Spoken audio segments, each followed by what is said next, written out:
Hello everybody, it's the 808 State here from the Big Island of Hawaii. Today I'm going to show you some tips and tricks that I've learned hands-on. Stay tuned.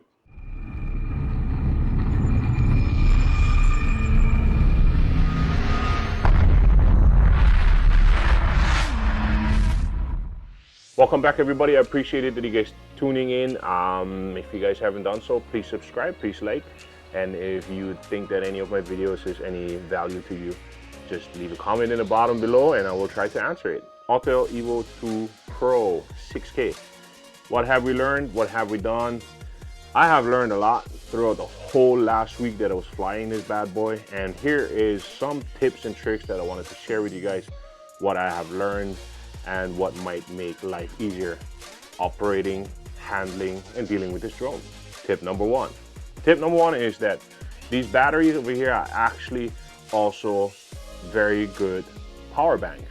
Why, you ask? Well, besides having this hub charger right over here, if you just have this regular charger and you just use this part of the battery pack, which some people don't have the charging hub, but you plug this bad boy in over here, and anything with a USB port can go pretty much, I hope I'm hooking up the right thing, yep, can go pretty much inside here. And once it does, plug in whatever to charge your battery. I found that out the hard way. Ran out of juice on my phone. You can also charge the controller with it. And so far I charged up twice my phone. Battery was down about halfway. So it is possible to have that. That's tip number one. Tip number two, before you do anything else, would be laminate your registration cards. I mean, that has nothing to do really with the Evo 2, but if you do register your drone, laminate your card, put it on a clip so you can just literally clip it to wherever while you're still flying. You don't have to worry about it. Since I have my GPC case over here, I'm actually going to just use my I'll just use my GPC case. I throw one inside there. I have another one in my car so that whenever I fly and somebody's going to ask questions, I'm going to be able to show him that my drone is registered, that I'm registered with the FAA, and it has my name, it has expiration date and everything on top. That would be it for tip number two. Tip number three, Autel Robotics sends you this cute little red thing. When you first look at it, while you're so excited to have an Evo 2 Pro in your hands. Come on, man. Why does everybody have to text me? While all this stuff is going on and you're so excited about getting this drone, you're asking yourself, what the hell is this thing? This is actually a memory card holder. As you can see, there's multiple slots for micro SD cards, and then there's one bigger one for a regular SD card. Just to let you know, that one came together with my GPC case from DroneWorks, and it's pretty neat to have it in there. There's also like a small key, a small ring that you could put in a key holder. I don't know if I would trust that though. So yeah, it has room actually for like 8 SD cards, micro SD cards. I'm flying with 128 gigs, and usually my full batteries are dead before even the card is 3/4 full with 6K. So yeah, it's all right. Tip number four, well, the buttons of hell, A and B. I found a link to these bad boys. So until those come in, because I ordered them, I put this, what is this, foam tape on it, so that when I stay like this, my fingers are actually hovering above those buttons. And if I want to press them, I'll just move my fingers back a little bit and I can press them. So yeah, that's the buttons. There's so much to the buttons of hell. The buttons of hell actually are functional buttons that have to do with the programmable option buttons like orbit and programmable routes that this drone can fly.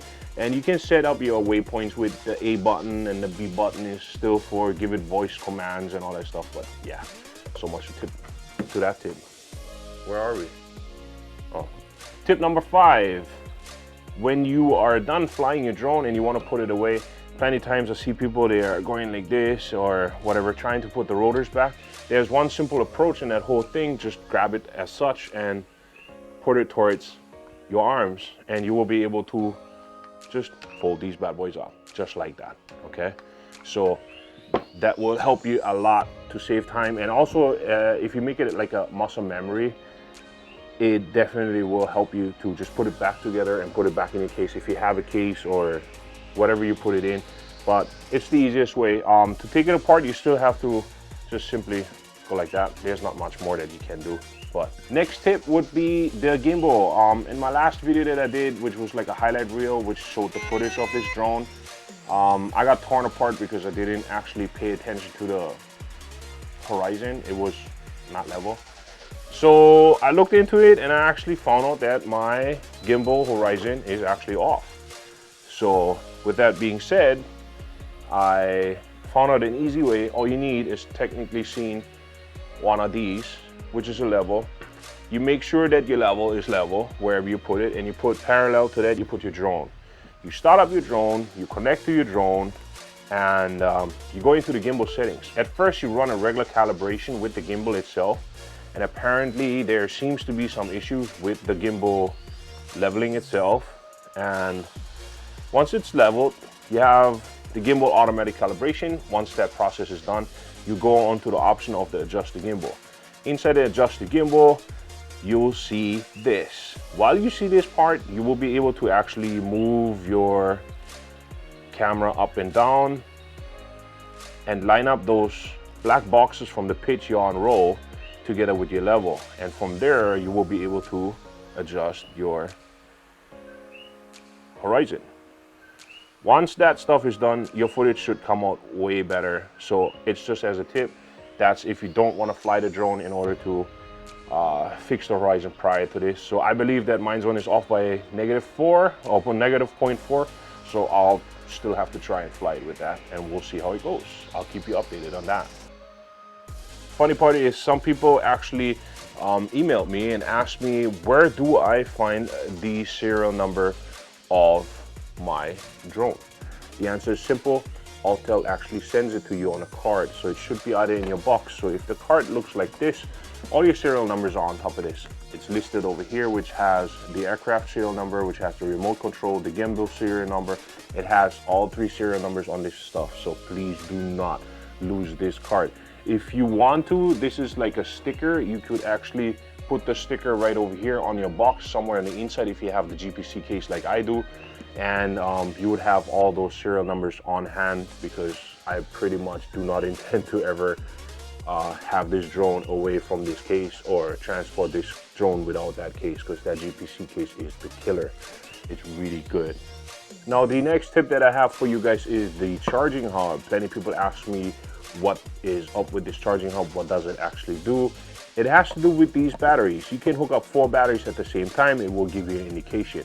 There are 2 modes. The blue mode is the parallel mode, which actually if you have all 4 batteries on it, you will be able to charge these batteries simultaneously. It will start with the lowest battery, will move up to the next second lowest battery, and then it will parallel charge those 2 until all 4 batteries are charged up.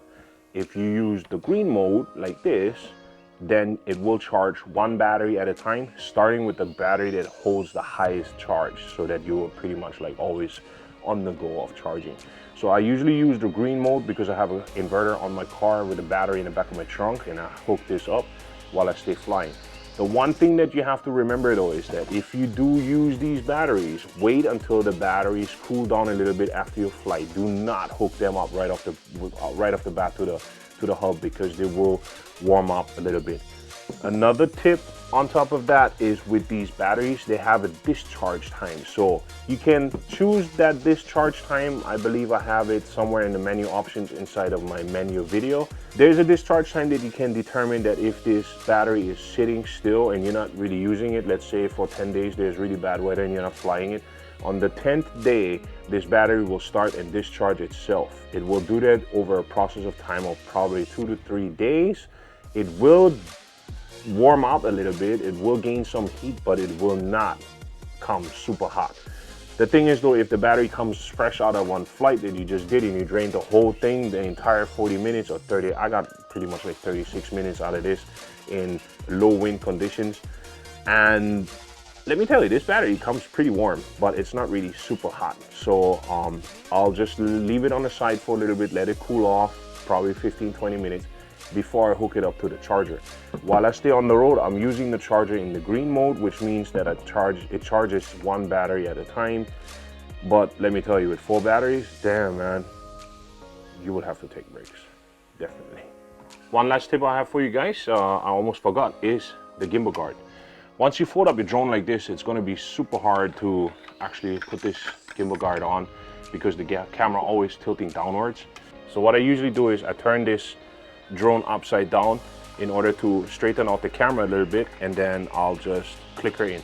I found it super easy to do it upside down, which seems to be a better option to put this on than putting it on from the bottom below.